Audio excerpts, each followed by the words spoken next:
In today's video, I'm going to be taking an overnight Flixbus to another country for the first ever time. So this is going to be quite an extreme travel vlog, I think. Never done an overnight bus before. I think I'm going to be quite tired, but I'll explain my full itinerary and plans in a second. So it's about 5:15 in the evening and I'm here at London Stansted, which is my local rail station. I've got to get into central London and I'm getting a Flixbus to Bruges in Belgium. So this is leaving there at 7:30 and we're going to get into Bruges about 4 o'clock in the morning. It's going to be quite tired, but I'm really excited to try this out. When I started this channel, I said there were going to be crazy travel ideas, and I wasn't joking. So let's get down to Stansted Airport train station, get a train to Victoria. Well, I've got to get a train into London, change, get a tube, get to Victoria coach station. We'll get on this Flixbus, and I think it's going to be a ferry tonight. I don't think it's Eurotunnel, so yeah, it'll be quite interesting, and I'll see you when I get over to Victoria in London.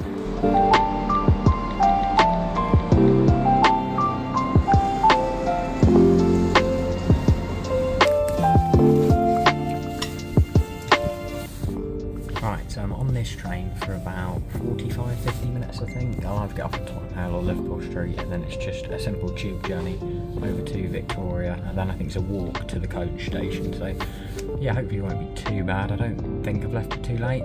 We're due to depart about 5:30 in the evening, so it gives me 2 hours before my bus, so there should be plenty of time. Alright, just got off the tube at Victoria. I've got to find my way to the coach station, then I think I'm going to pick up some snacks, because it's obviously quite a long coach ride, but I've got to find the coach station first. I think it's about a 10-minute walk from here. Very busy, it's rush hour in London.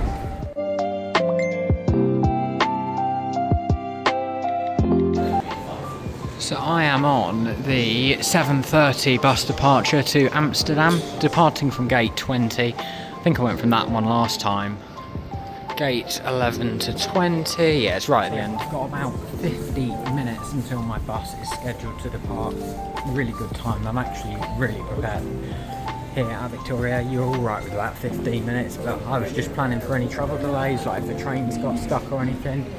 So that's good, it's given me time to go to a shop, buy some food, drink, because I'm going to need it on this long overnight bus. I'm hoping I'll be asleep for quite a lot of it, but we'll have to see. I found a Sainsbury's, so let's see what I can get to last me for this 8-hour bus ride, I think it is.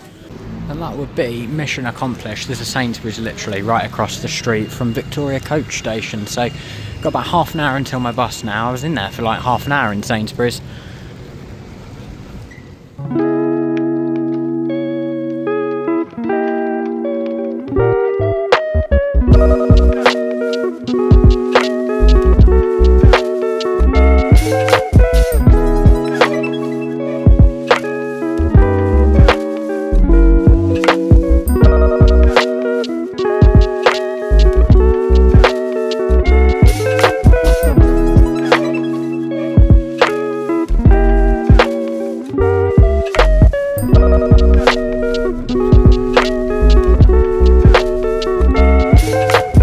This is the pre-ferry departures here at Dover. Been here before. I'll get inside and I'll tell you a little bit about the journey. That was a nice and easy journey down from London, and then we got to like this pre-departures thing, and that was like an hour and a half ago we got there. Did all the passports. That was like a couple of miles down the road. Drove here, and then yeah, we get a 20-minute break in this sort of terminal area. There's like a WH Smith, which is shut, a Burger King, which is shut. It's all shut because it's 10 to 11 at night. I'm not feeling too tired yet though. I think we're on the 23:55 departure to Calais. I forgot to mention as well, tomorrow night I'm doing this same bus back to London. So I'm doing 2 back-to-back overnight buses, which is part of the reason I'm worried about being tired. If it was like I get to some hotel in the morning, I wouldn't be too bothered. It's actually my first time doing a night crossing, I think. It's all very dark out there. The sea does look, pitch black as you'd expect. This is the P&O Pioneer, which is a boat I really like actually. Done it a couple of times, it's relatively new. It's only like 2-3 years old. It's got loads of stuff in it, arcades, bars, restaurants. It's even got a duty-free shop, so yeah, it's plenty to do. You can walk around the boat. There's a quiet lounge, which I think I've got up there. They've got like reclining seats. Very quiet up there, obviously. big comfortable chair, so I think that's where I'm going to head. It's nearly midnight. But yeah, I've got a crossing time of about an hour and 40 minutes. Yeah, we'll get into Calais. Then it's about an hour and 30 minutes, so about 90 minutes down the road to Bruges. So we didn't leave that long ago, but it's a really clear night because you can see the other port. It is actually really windy and freezing though, so I'm going back inside. Well, it's about 10 to 4 in the morning, and I'm in Bruges. Yeah, I mean, got off the ferry, one of the first off the ferry, straight down here to Bruges, took like an hour and 10 minutes. And I was sort of asleep, not fully asleep, and then I woke up to 5 minutes to Bruges. Yeah, sort of just drifting in and out, but yeah, here I am, 10 to 4. I didn't really think about what to do when I got to Bruges because I thought, it's 4 in the morning, that's like, I can nearly sort of start my journey to where I'm going today. But no, I should have thought a bit more maybe, because yeah, it's basically the middle of the night here. It's not early morning, and it's not city centre either. I don't know where I am. All alone in Bruges now. That is the bus just left. Head into the main train station and figure out what the hell I'm going to do, because this was not what I expected. This is way more remote. I bought a ticket to De Panne and it doesn't tell me how to get there, so I'm going to go to Ghent, I think, on this train now. And yeah, I hope it's alright.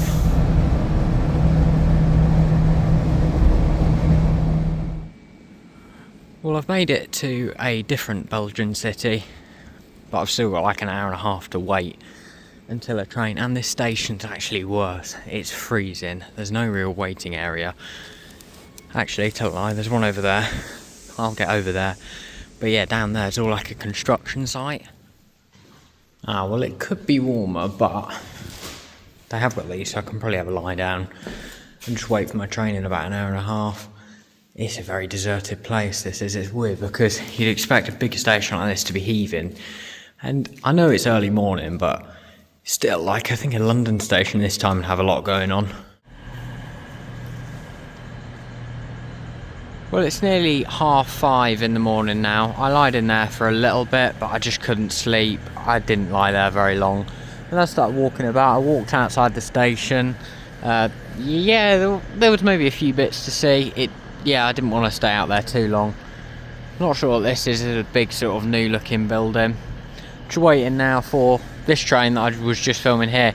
Yeah, this is the one I believe I need to be getting on in a minute to De Panne, which is on the Belgian coast, and it is where my final destination for this trip is. It's a theme park. I'm going there. I've done all this just to go there for a day, and the journey, I guess. But yeah, very cold now. Gonna wait for this train to, hopefully a driver will come, open the doors, I'll get on, and I'm gonna be on this for like an hour and a half. So quite a long train ride. I have come out of my way just to get on this, just so I can get on the train, sit down, and hopefully get a bit of sleep on here. So I'll see you on board. Yeah, it's on there. The train has turned its lights on, so I'm going to get on it. Finally, it should be my last train of the day. Oh, not of the day, but to get me to my destination. 7:10 in the morning, and I've just got off the train here in De Panne, my final destination. And if I turn you around, you can see that is Plopsaland De Panne. I don't know how well you can make it out. There are some roller coasters there. It's actually my favourite roller coaster anywhere out there. And if you didn't know, I absolutely love theme parks. So coming back here to Plopsaland is always really special. But it has meant this time I've had to do something quite extreme to get back here. But I'm going to walk over there now. It's not opening for ages, but yeah, it's something to do, isn't it? Hey, I've got some toilets open there as well. Just went to like brush my teeth, get changed. That refreshed me actually, and now I'm here at Plopsaland De Panne. Starting to get a bit of daylight as well, so you can see it's more of a theme park. Got this big grand entrance. Now you're probably wondering, oh, you're here at 7:30. What time's it open? 10 o'clock. Yeah, that is the thing. I'm gonna have to walk into De Panne, I think. Try and get some breakfast or something. Kill a bit of time. But yeah, 2.5 hours until the park actually opens. As you can see, shutters are all down. They sometimes open a little bit early, to let you in the park. But yeah, obviously that'll be on My Life and Coast as my other channel, but I'll keep this vlog rolling as I walk into De Panne. Yes, this tram line actually spans the full Belgian coast. It's about 42 miles, I think. It runs all the way to a place called Knock, I think it is. It does also go to Ostend, so I could have used it this morning, but it didn't start running that early, I don't think. So I prefer just to get the big train. But yeah, definitely something I might do this evening, actually. And something that'd be interesting to do in the daylight, and maybe get off at some of the like beach stops and things. So yeah, maybe that's a summer one.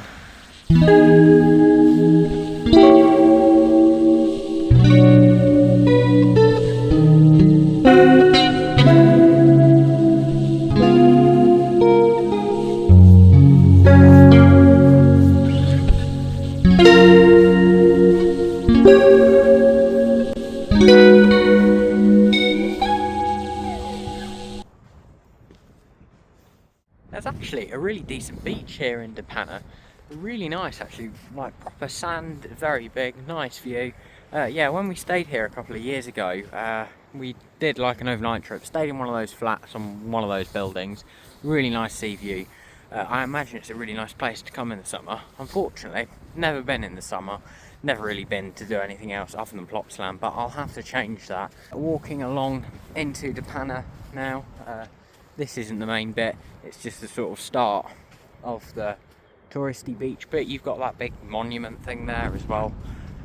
Might actually see if I can walk on some concrete, because walking on this sand's getting quite tricky. And just like that, I grabbed a croissant in town quickly. I'm back at Plopsaland De Panne in full daylight this time, and the park's set to open in about 50 minutes, so not too bad. Yeah, I couldn't really wait that much for any longer down there.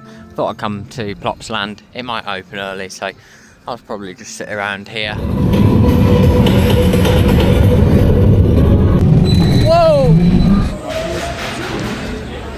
So, quick little editing update. The way I was originally going to do this was as 2 videos, the outbound and the return journey. I've just filmed all the return journey. There wasn't that much footage, it would have made like a couple of minute vlog. So yeah, I've decided I'm just going to wham that at the end of this one. So that's what you're about to watch now, and it starts with me outside Plopsaland De Panne after spending the day at the theme park. Last night I took an overnight bus from central London to Bruges, took some trains and ended up here in the coastal town of De Panne in Belgium.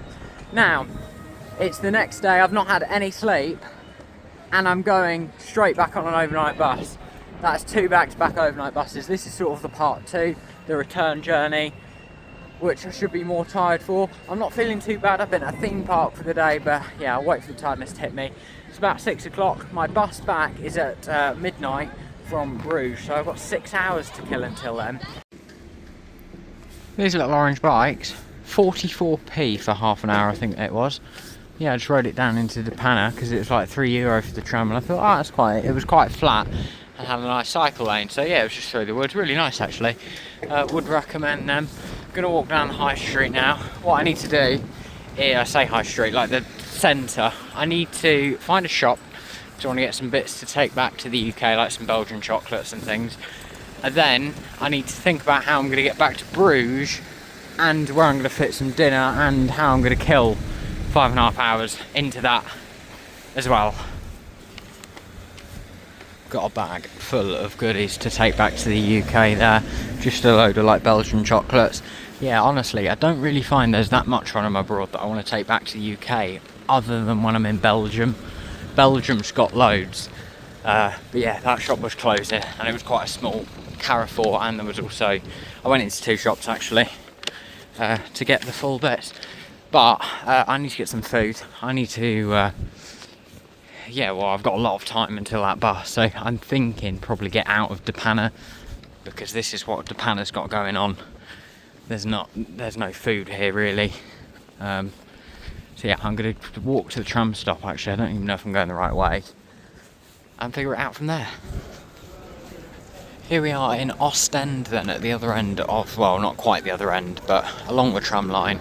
I can get a train to Bruges in about 15 minutes from here, so I'm going to go to the McDonald's here, sit down for a few hours, and then just before my coach. I'll give it maybe like 45 minutes before my coach to be on the safe side. I'm going to get the train down to Bruges. So that's my plan, but it does involve me sitting in a McDonald's for 3 hours, which I'm not sure how I feel about that. But it beats being outside, I guess. How the hell have I done this? I would appear to have stumbled across a Belgian fun fair for no other reason than I was literally walking past it.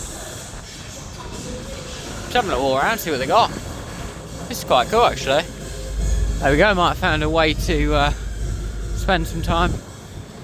Yeah, they've only got one ride up there that's open at the minute. They're packing the rest up, so I'll walk around the square quickly, but no, going to continue to head towards McDonald's. It's just here. The reason I picked this, I know it'll be warm, I know the food's alright, and I can just sit there, charge my phone. Yeah, oh, there's a bell chicken there as well. That's pretty good. I had that in Brussels, but it is shut. I didn't spend very long at McDonald's, maybe about half an hour, and I've decided to come to the train station. I'm going to go to Bruges. Once I'm in Bruges, I can sort of get my bearings, figure out what I'm going to do there. Yeah, I got a ticket. It's about 9 o'clock now, so I've got 3 hours, which isn't short, but anyway. Here is the train that's going to take me to Bruges. It's the first stop. This one's going all the way to Antwerp, but yeah, be off at the first stop about 15 minutes till we get to Bruges. So I'll see you in Bruges. As you can see, I am back in Bruges now. I've been back here a couple of hours. I just got a bit of food and sat in the train station. Departures. Yeah, watched some stuff on Netflix. It went quite quick, to be honest. It is quite cold in there though. And now I'm going to board the coach.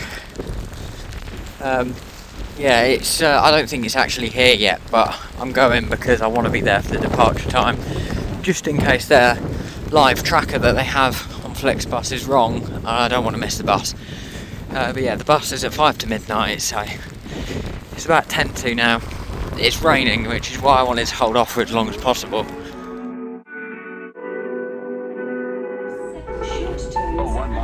Oh, right, I'm on the boat. Guess what time it is? Bearing in mind I got picked up in Bruges at midnight.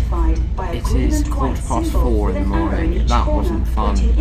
We got here, it only took like an hour to get down to the port. But yeah, we were just so much waiting, and then the boat got delayed apparently for a storm, but it's calm, so I don't know. Anyway, I'm on the boat now. The thing was all shut as well, so I wanted to get a drink and I couldn't, so that was fun. But on the boat now, I'm really tired, as you can probably imagine. I just want to get to sleep. I couldn't get any sleep on the bus because I was sat right at the back and the seats don't recline, and people had reclined all the way down, so it was really cramped. So yeah, that was fun. So I'm going to use this hour and a half on this boat to try and get as much sleep as possible, because I don't think I'm going to get much on the way from Dover to London either. So yeah, I'm going to get to sleep. Hopefully I'll be able to sleep alright, and I'll see you in Dover, hopefully. Fog patches and showers early Friday. Improving greater than 6 miles on Friday morning. Stars shining bright above me. Night breezes seem to whisper. Oh well, what a journey that has been from the ferry. So I did actually manage to sleep for most of the ferry, and then I woke up, I think it was just as we were pulling in. I think it's all the noise of everyone like getting up and going to queue up, so that was quite handy. I did set an alarm, so I didn't sleep too late. Yeah, obviously it wasn't the best sleep because it was like an hour long on a bench in a cafe, so yeah, slept a bit there. Then it was on the bus. We were a bit late obviously because the ferry, we left over about 5 o'clock in the morning UK time, due into Victoria at 6:40, got pushed back to 7, but in reality it was like 7:45 in the end. And yeah, it's now about 8:15 I think, and I'm just on the train back home from London. But yeah, overall the return journey quite tiring doing it back to back. I think doing an overnight coach just on its own might not be too bad for me, but yeah, doing them back to back, definitely don't want to do that again, I don't think, or at least I want a while before I do it again. But anyway, yeah, that is going to wrap up this video. It's probably been quite a sort of short one, because yeah, there wasn't really much to film. It's quite tricky when you're on a coach, and this time I didn't really have a window. I was sat at the edge but there was no window because it was the back of the bus anyway. It was very hard to get any sort of sleep back there, but I did manage some. I'm off back home now, gonna get to bed, and I'll see you in the next, well, probably hopefully a less crazy travel idea, maybe something a bit more relaxed next time. So thanks for watching, and I'll see you in wherever I'm off to next.